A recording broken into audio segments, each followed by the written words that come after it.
I'll show you what it means to be free. Huh? Free? But you're clearly the one behind bars. Things don't seem such from here, Lightners. Who keeps spinning the world around? And what if the answer to all of this was love?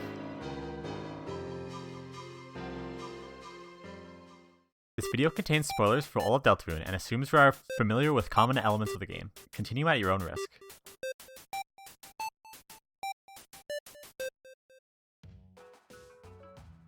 I've been gathering my thoughts on Chapter 5, and I think it's become my favorite chapter, even after the absolute bombshell of Chapter 4.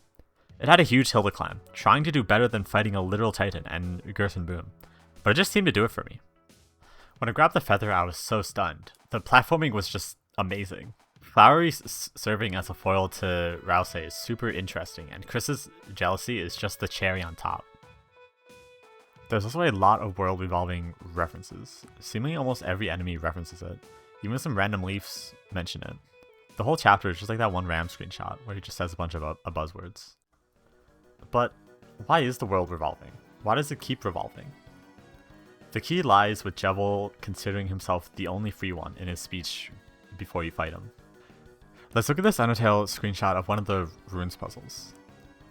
The far door is not an exit, it simply marks a rotation in perspective. Jevil's view of the world revolved.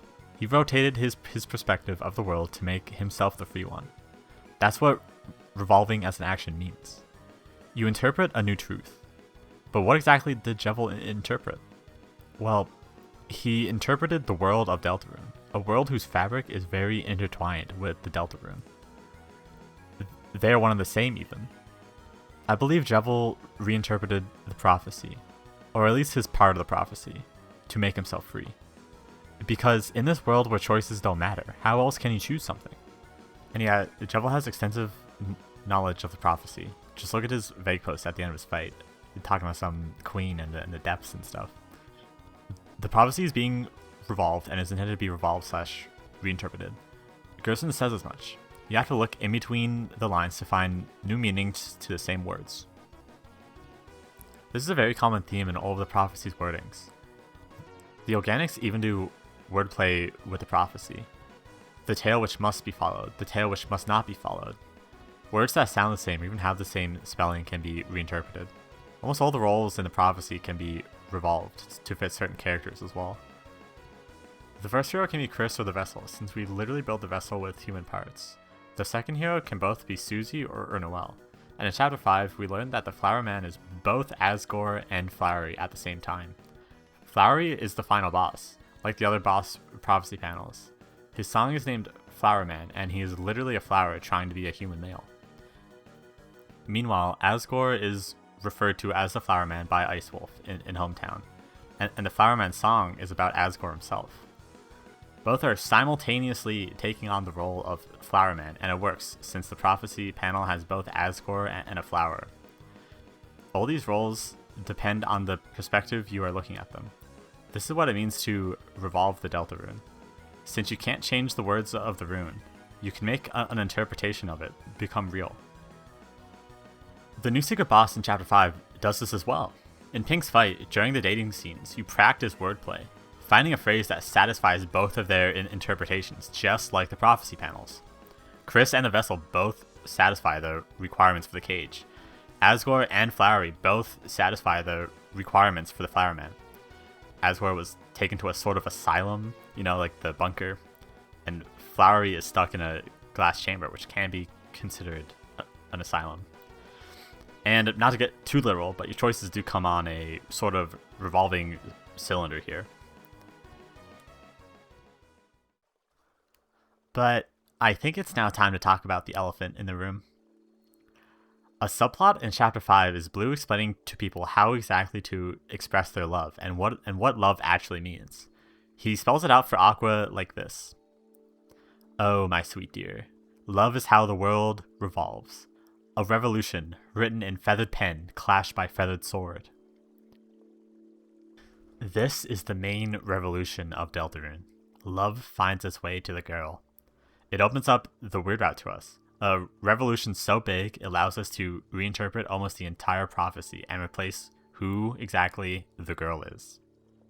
We learn another meaning of love in Undertale, level of violence.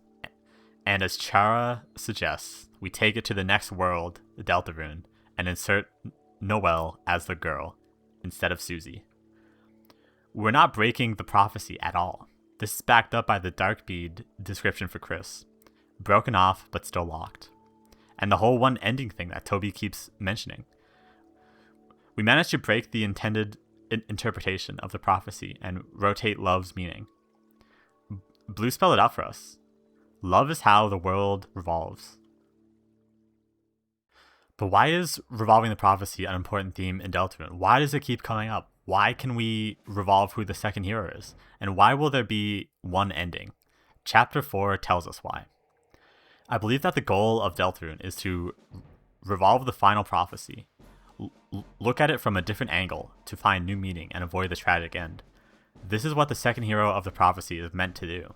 This is why they have the white pen of hope, to write a new interpretation. It's why Deltarune will technically only have one ending, just like Toby said. The normal route with Susie as the second hero, and the side B route with Noelle as the second hero. However she intends to interpret it scares me though. There's proof for this as well. It lies within Wingblade, an enemy in Susie's own Dark World, the Second Sanctuary. It's seemingly obsessed with revolution, as it says "Viva la revolution" every other second. It's really the key to understanding why exactly the world revolves. In the light world, it's a quill pen, which means a whole lot since the same chapter reveals a concept known as the white pen of hope. No, I'm not saying it's literally the white pen of hope. Wingblade ties the concept of a white pen with revolution. The simple reasoning of why Wingblade likes revolution is from the first definition of it. An armed uprising against the forces that be, against the mayor, Carol, against the absolute unshakable authority of the prophecy. So it makes sense why it would be in a Susie Dark World. But from a different angle, revolution can also mean to rotate, to revolve.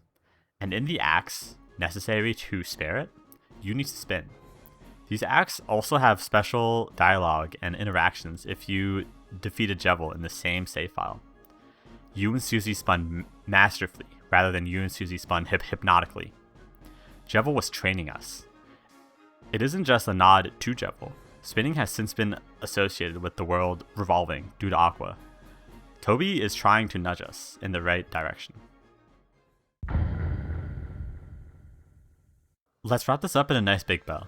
Essentially, revolving the world means to reinterpret the prophecy. It's what Jevil did to reinterpret himself to be the only free one. It's what we did with Love to reinterpret Noelle to be the second hero, the girl. We introduced her to the concepts of level of violence, and made her level up and get stronger. And I think it's what the second hero is going to do to the final prophecy. It's why Gerson mentors Susie. He reinterpreted the prophecy to write Lord of the Hammer.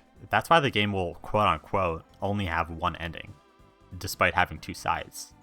We won't break the prophecy itself. Susie will do as Gerson taught and reinterpret the darkness of the final prophecy into something hopeful, and something that might not be as bad. This is what Deltarune is ultimately about. Interpretations. Gaster interpreted the spooky original Man Country Nowhere world to make Deltarune. Gerson interpreted the prophecy Gaster made to make Lord of the Hammer, and that was interpreted to make Dragon Blazers. Some things here and there got changed since each author interpreted them differently, but they all exist nonetheless. Dark fountains are interpretations too. Interpretations of what real-world items would be if given dreams and ego. This is why darkners are real. They are interpretations made by the fountain's creators. It adds value to the real-world items that they are. You can see them, you can talk to them, and you can feel them. The interpretations are made real through determination. It's exactly what Toby was talking about in the Undertale 10th anniversary stream. The interpretations will always be there, and the Dark Worlds are as big as you want them to be.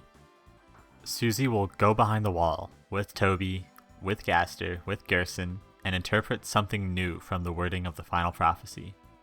You could even say it will be one final Susie idea. So yeah, thank you for your time. This is really my first escapade into making videos, so I hope it was at least a little bit entertaining. I try not to make the video very bloated with stuff like a plot synopsis or any bloated recaps of the story. Feel free to leave any comments or ideas you have about the topic down below. I'll try to read them all. Have a wonderful day.